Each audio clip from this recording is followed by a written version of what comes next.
What's up? Welcome back to the channel. Today we have more gun content. Alright, so today's video, back to gun content, it is going to be a video that I have done a video on in the past, or not a video I've done a video on, but something I've done a video on in the past. It's one of the more popular videos on my channel, especially one of the gun content videos on my channel, and I figured I'd do another video on it because it did get demonetized. But that's not the only reason. I have had an enormous amount of comments on this video that I did in the past on this thing, and I figured I'd do a whole nother video talking about it in depth of exactly what I did. If you're wondering what I'm talking about, well, obviously you already know what I'm talking about because you clicked on this video, hence the title. We're talking about the side charger that I did. Now, before the last video I did on the side charger, it was one of my parts videos where I made the side charger. On some of the older videos like that, that was one of the first gun content videos I did. And one of the most popular, it was like one of the first big popular videos on my channel. I did the video, it was pretty much just in my shop and I just did it. And those first videos I didn't really say a whole lot. It was just, hey, I'm making a side charger, watch me do it kind of thing. So since it wasn't real in-depth, I just showed how I did it. Figured I'd do a whole nother video talking about pretty much what happened in the video. So it's kind of like a behind the scenes type video of the previous video. Alright, you with me? Alright, good. Alright, so we're going to talk about this side charger, what I did, how I did it. Yeah. Alright. Gun nuts. Clear. Alright. So let's take this off.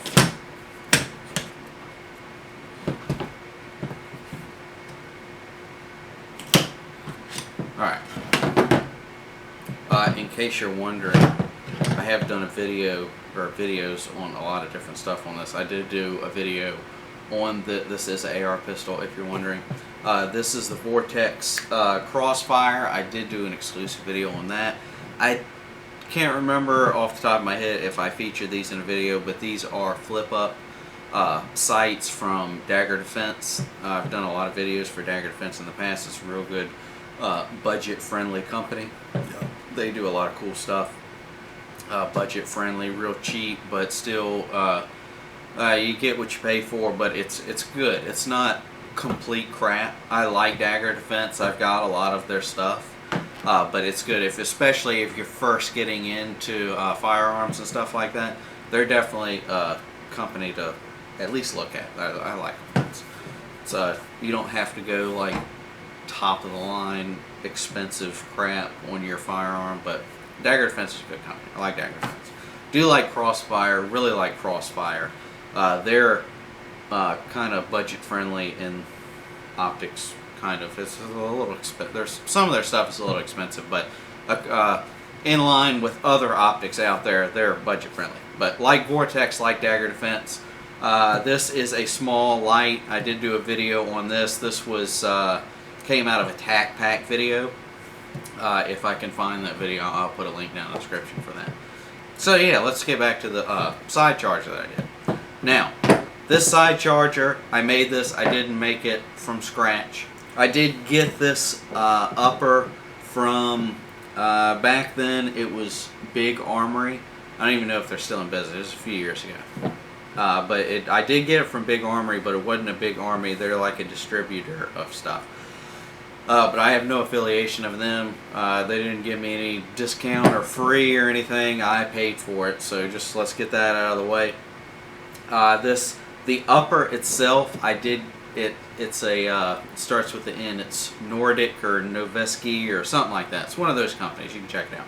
Really good. Like the upper, but the reason I got this upper is because it has nothing on it. It doesn't have a forward assist. It doesn't have a ejection ramp. It's solid, nothing slick, just plain upper, which is what I wanted because I'm making a side charger. Alright, so I got that upper. I did get it from Big Armory. You don't have to get it from Big Armory. And it doesn't have to be Nordic or Noveski, whoever made this upper. It doesn't have to be them. If you're planning on doing this, you just need a slick upper with nothing on it. Alright, to do that, well, the reason I got it that way is because for the side charger, I had to machine part of this for the handle that I actually mounted on the bolt carrier group. If you're interested in the bolt carrier group, I can't remember what I think it might be a Palmetto State Army. It was something cheap I got. I got it cheap just because I was doing this video experiment and it went good and I liked it. Still works good. It's good. So bolt carrier came from Palmetto State Armory. The upper did come from Big Armory, but it is a one of the N words, Nordic, or not that N word, no. Nordic or Noveski. Alright, so that's where I got the upper, that's where I got the bolt. So for the bolt, it did come from Palmetto State Army. I got a basic, simple, cheap, like $50 bolt carrier group because I didn't know what was going to happen to this when I tried it. This was one of the first bolt carrier groups that I machined on and worked with. So, yeah. Alright, so what I did is it just had this ejection port, which is a standard size ejection port. Well, when I made a handle, when I made the side charger, I needed to machine this over so when I put a handle on here that it would go back and forth. It wouldn't have any, wouldn't hit anything. So before I even messed with the upper, I needed to get my bolt carrier group how I wanted it. And it is worth mentioning if you get if you're doing this or if you get a side charger, it's not real quick and easy to pull the bolt out like you can in a regular rifle. You have to take the handle off, well, in most cases anyway, and in my case, how I made this, you do have to you have to unscrew the handle, you have to take the handle off before you can pull the bolt carrier out if you need to clean it or anything like that. So it just does have one screw in here. I don't know how tight this is. It's not bad.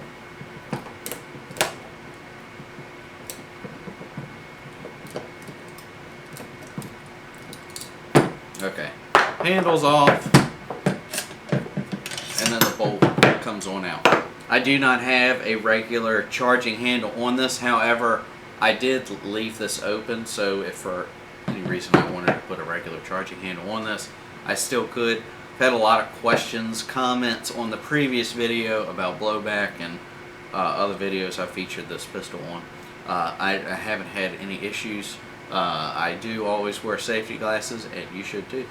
But I haven't had any issues with it. I'll leave that open. Some side chargers that you could get from different manufacturers have a little thing that they made that closes that up.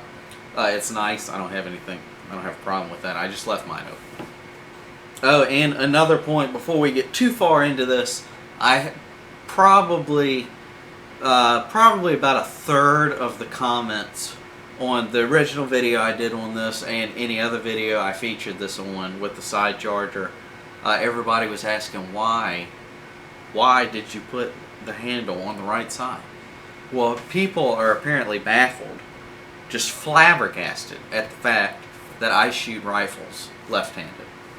I know that's just, I shoot pistols right-handed, but I shoot rifles left-handed. I don't know, that's just the way I do. So it had to go on the right side because I shoot left-handed. Get it? Alright, so just so we clear that up, I've had to respond to an enormous, it would probably make my head spin if I actually knew the amount of comments that I've gotten on my YouTube channel over various videos about that. It's just people don't get it. But that's why the handle is on the right side. I've seen numerous videos of people machining out the left side here because you can do that on a regular upper where you have your forward assist and your feed, your ejection ramp. All of that can stay on because it's all on the right side, so they machine on the left side. But I don't shoot that way, so I had to have mine like this. Alright, so before I did anything to the upper, I worked on my bolt carrier group. So the first thing I did is I needed to machine this and I needed to make a handle. I'll get to this in a second. So what I figured on doing, I did end up using, I think, a 1032 screw. If you're wondering what that is, or if you're looking for one, it does say 10-32. It is smaller than most screws, that's why it's 1032. I'm not going to get into screws and everything, but it's a 1032 screw is what I used. So I did machine this. I drilled it with a tap drill size that you need for 1032. I can't remember what it is off the top of my head, but I did use the tap drill screw. You can look it up online what size the actual drill diameter is. But I drilled it for a 1032 screw, and then I tapped it in here. One thing to mention if you're new to stuff like this, or if you're thinking about doing this, this is hard. Alright, it's hard all the way through, so you have to be careful when you do anything to this. If you're planning on machining, doing anything to this, be careful because it is hard. If you're planning on popping a drill and a drill motor and going to town on this, be careful. You'll probably screw it up or mess up drills, go through a bunch of drills. If you've never seen any of my other videos before, I have a machine shop, so I know how to do some of this stuff. Alright, so just be careful because it is hard. Alright, so I just figured out where I needed to do this. I think I put it like right in the center of the bolt carrier body. So I drilled it, the tap size drill, and then I tapped it for a 1032 screw. Then I took an end mill. Can't remember what size, but you can see it here. I just took a bigger diameter end mill, so whatever handle I made would fit in here and just sit flat on this, because it is round edge on here, so I didn't want to leave it like that, because then my handle would only be touching on like a third of the surface here. So I did take an end mill and machine this flat, as you can see here. I don't know if you can see it with the light on the camera. So I drilled it, I tapped it for a 1032 screw, then I took an end mill and machined it so it was flat. So my whatever handle that I made would have a good surface to sit, or a flat surface to sit on. So I did that, got that done. Then I needed to make a handle. This is a handle I made. I just figured out what size I needed this. This is the 1032 screw that's just sitting in here. I'm not going to take it completely out, but it's only like a 1-inch screw. I did machine, I drilled the hole all the way through this thing, just big enough for this bolt to go all the way through, and then this top part is machined for a bigger diameter for the head to sit in, and I drilled it deep enough to get the head to stop at a certain point, so it was that much thread sticking out, because you can't have it all the way through, because if you've ever taken one of these apart before, your bolt goes all the way through here. It is hollow, there's a hole in here, and your bolt needs to slide back and forth, so you can't have anything sticking all the way through there. Just so you know. So that's what I made. I made this handle. I did make it out of aluminum. There's no sense in making it out of steel. It's not that bad. You can make it out of aluminum if you want to do it. So that's what I did. This is the handle I made. So then I had machined the bolt how I wanted, and I made my handle. So what I did then was put the bolt carrier group in here.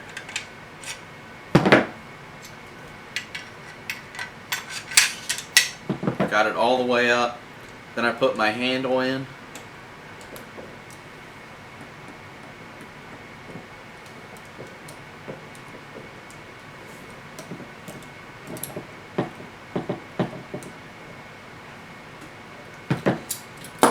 Then once I got that in there, then I was able to slide it back and find out where this handle was going to hit and how big of a slot I needed. Then I took it back out, put this upper in my vise in my mill, found out what size the slot needed to be and how far back it needed to be, and used the end mill to machine all that out so there was no interference, and firing it would be fine going back and forth. It is worth mentioning, if you can't see it already, that if you decide to do this, this does reciprocate. Every time you fire this, this is going to go back and forth, not like your regular charging hand. So that is how I made the side charging upper. I have had an enormous amount of questions over this. Hopefully I have answered them all. If I didn't answer one of your questions about like the actual sizes of end mills or drills, I don't know off the top of my head, and as you can see, I'm at my kitchen table, the gun building center that I have here. So I don't know any of the sizes off the top of my head, so if you are wondering if you want to do this, you can comment on the video and I can find out for you when I'm at my shop with the different drill sizes or end mill sizes. I can let you know. Just let me know down in the comment section below. If you did like this video, be sure to give me a thumbs up, And if you haven't yet, be sure to subscribe to the channel. I do gun content, not like I used to do. I used to try and do like a video every week. I have been extremely busy, so that doesn't usually happen anymore, but I do gun content. I have been doing a whole lot of how-to videos on different stuff, and I'm doing not necessarily gun content, so I've been doing a whole lot of different stuff, so be sure and check out all of those videos. Hopefully this has answered all of everybody's questions. So be sure to give me a thumbs up, and don't forget to get subscribed to the channel, and I'll see you guys in the next one. Thank you.